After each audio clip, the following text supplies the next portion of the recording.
नमस्कार, आप देख रहे हैं 9 भारत समाचार। नमस्कार, आप देख रहे हैं नवभारत समाचार। मैं हूं नेहा राठी। आइए देखते हैं आज की बड़ी खबर। पंजाब सरकार द्वारा नशा तस्करों और गैंगस्टर गतिविधियों के खिलाफ चलाए जा रहे अभियान के तहत बंडिता पुलिस को एक और महत्वपूर्ण सफलता मिली। एसएसपी बंडिता ज्योति यादव आईपीएस के दिशा निर्देश तथा पुलिस अधिकारियों की निगरानी में सीआईए स्टाफ 1 की टीम ने 201 ग्राम हेरोइन के साथ एक व्यक्ति को गिरफ्तार किया।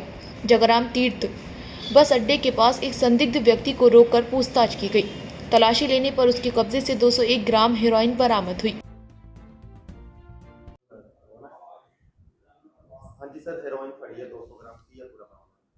ਪੰਜਾਬ ਸਰਕਾਰ ਵੱਲੋਂ ਛੇੜੀ ਗਈ ਮੁਹਿੰਮ ਯੁੱਧ ਨਸ਼ਿਆਂ ਵਿਰੁੱਧ ਤੇ ਗੈਂਗਸਟਰਾਂ ਦੇ ਵਾਰ ਪ੍ਰਹਾਰ ਦੇ ਤਹਿਤ ਮਾਨਯੋਗ ਐਸਪੀ ਸਾਹਿਬ ਸ਼੍ਰੀ ਮਤੀ ਜੋਤੀ ਯਾਦਵ ਬੈਂਸ ਦੇ ਦਿਸ਼ਾ ਨਿਰਦੇਸ਼ ਤੇ ਸ਼੍ਰੀ ਜਸਮੀਤ ਸਿੰਘ ਐਸਪੀਡੀ ਸ਼ਾਹੀਵਾਲ ਨਿਗਰਾਨੀ ਦੇ ਵਿੱਚ ਕੱਲ C1 ਇੰਸਪੈਕਟਰ ਕਰਨਦੀਪ ਸਿੰਘ ਦੀ ਟੀਮ ਦੇ ਇੰਚਾਰਜ ASI ਪਰਮਜੀਤ ਸਿੰਘ ਉਸ ਸਮੇਂ ਸਫਲਤਾ ਮਿਲੀ ਜਦੋਂ ਉਹ ਤਲਵੰਡੀ ਸਾਬੋ ਰੋਡ ਤੋਂ ਬਹਿਣੀਵਾਲ ਨੂੰ ਗਸ਼ਤ ਕਰਦਾ ਜਾ ਰਿਹਾ ਸੀ ਤਾਂ ਜਗਰਾਮ ਤੀਰਥ ਬੱਸ ਅੱਡੇ ਤੇ ਇੱਕ ਵਿਅਕਤੀ ਨੂੰ ਕਾਬੂ ਕੀਤਾ ਜਿਸ ਦਾ ਨਾਮ ਮਨਪ੍ਰੀਤ ਸਿੰਘ ਨਿੱਕਾ son of ਪਵਨ ਸਿੰਘ ਵਾਸੀ ਜਗਰਾਮ ਤੀਰਥ ਦੱਸਿਆ, ਜਿਸ ਦੇ ਪੋਜੈਸ਼ਨ ਦੇ ਵਿੱਚੋਂ ਜਿਹੜੀ 201 ਗ੍ਰਾਮ ਹੈਰੋਇਨ ਬਰਾਮਦ ਹੋਈ ਹੈ, ਜਿਸ ਦੇ ਤਹਿਤ ਮੁਕੱਦਮਾ ਨੰਬਰ 143 ਮਿਤੀ 18/6/2026 ਅੰਡਰ ਸੈਕਸ਼ਨ 21 NDPS ਐਕਟ ਥਾਣਾ ਤਲਵੰਡੀ ਸਾਬੋ ਵਿਖੇ ਦਰਜ ਰਜਿਸਟਰ ਕੀਤਾ ਗਿਆ ਹੈ, ਜੋ ਦੋਸ਼ੀ ਨੂੰ ਉਕਤ ਕੇਸ ਵਿੱਚ ਗ੍ਰਿਫਤਾਰ ਕੀਤਾ ਜਾ ਚੁੱਕਾ ਹੈ, ਜਿਸ ਨੂੰ ਅੱਜ ਅਸੀਂ ਮਾਨਯੋਗ ਅਦਾਲਤ 'ਚ ਪੇਸ਼ ਕਰਾਂਗੇ।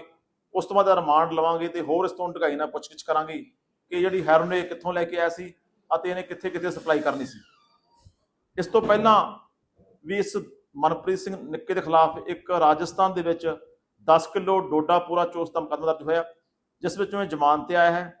ਫਿਲਹਾਲ ਇਹ ਪਹਿਲਾਂ ਜਿਹੜਾ ਦੋਸ਼ੀ ਹੈ ਇਹ ਪਿੰਡ ਦੇ ਵਿੱਚ ਤੇ ਸ਼ਹਿਰ ਦੇ ਵਿੱਚ AC ਰਿਪੇਅਰ ਦਾ ਕੰਮ ਕਰਦਾ ਹੈ।